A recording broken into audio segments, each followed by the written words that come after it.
Alors que la lumière apaisante enveloppait le salon, une tension palpable persistait dans l'air. Amina, le cœur battant, savait que le combat n'était pas encore terminé. Les âmes, bien que libérées, semblaient hésiter, flottant dans l'espace comme des étoiles perdues.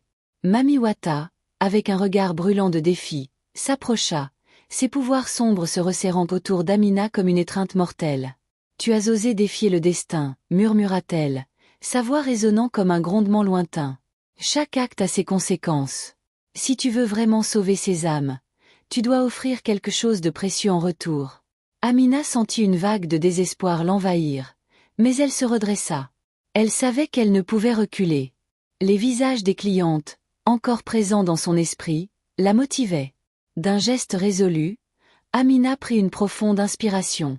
Elle se rappela des sacrifices de sa grand-mère, des histoires de force et d'amour. « Si cela signifie sauver ces âmes, je suis prête à sacrifier mon propre succès », déclara-t-elle avec conviction. Les mots résonnèrent dans la pièce, attirant l'attention de Mami Wata. Les bougies s'éteignirent brusquement, plongeant le salon dans l'obscurité. Les âmes commencèrent à briller intensément, une lumière qui rivalisait avec celle de l'aurore. Amina se concentra, offrant son propre pouvoir en échange de la liberté des autres.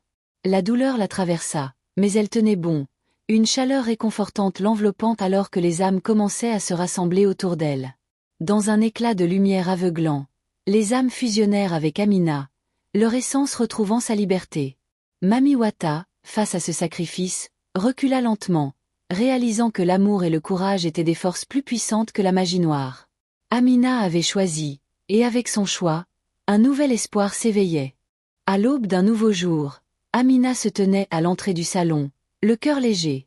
Le vent frais caressait son visage, et les premiers rayons du soleil diffusaient une lumière dorée sur le village.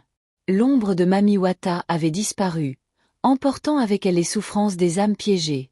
Ce sacrifice, bien qu'incommensurable, avait ouvert une porte vers une existence nouvelle. Amina, désormais libérée du poids du pacte, était prête à embrasser une vie remplie de sens.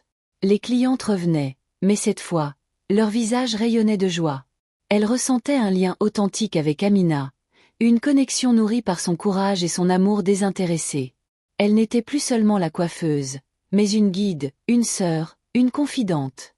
Chaque tresse qu'elle réalisait était désormais une œuvre d'art, un symbole de renaissance. Les histoires qu'elle tissait avec chaque mèche de cheveux étaient empreintes de sagesse et de liberté, résonnant avec l'énergie des âmes récemment libérées. Dans les jours qui suivirent, Amina transforma le salon en un lieu de célébration et de guérison. Elle invita les femmes du village à partager leurs propres récits, à s'unir pour célébrer leurs expériences. Ensemble, elles créèrent un espace où l'entraide et la solidarité remplaçaient la compétition et l'envie. Amina, en tant que chef de ce mouvement, insuffla une nouvelle dynamique au village, inspirant chacun à trouver sa voie et à cultiver son propre chemin. Mami Wata, bien que partie, avait laissé derrière elle une leçon précieuse. La véritable beauté réside dans l'authenticité et la force intérieure. Amina comprit que le succès ne se mesurait pas aux applaudissements ou à la richesse, mais à l'impact qu'elle avait sur la vie des autres. Elle se mit alors à explorer de nouvelles formes d'artisanat, à intégrer des rituels ancestraux, et à partager avec les jeunes générations la sagesse des anciennes. Chaque jour, le salon résonnait de rires et de chants, un lieu où les âmes se réunissaient pour célébrer la vie. Amina s'épanouissait dans sa nouvelle existence, entourée de l'amour de ses clientes, transformée en amie. Elle avait non seulement changé son propre destin, mais avait également insufflé une nouvelle vie au village, unissant les cœurs dans une harmonie retrouvée. Ainsi, Amina, autrefois coiffeuse emprisonnée par des forces obscures, était devenue une lumière pour son peuple, une architecte de leur bonheur collectif. Chaque mèche de cheveux qu'elle tressait était maintenant un fil tissé d'amour et d'espoir, une véritable célébration de la vie.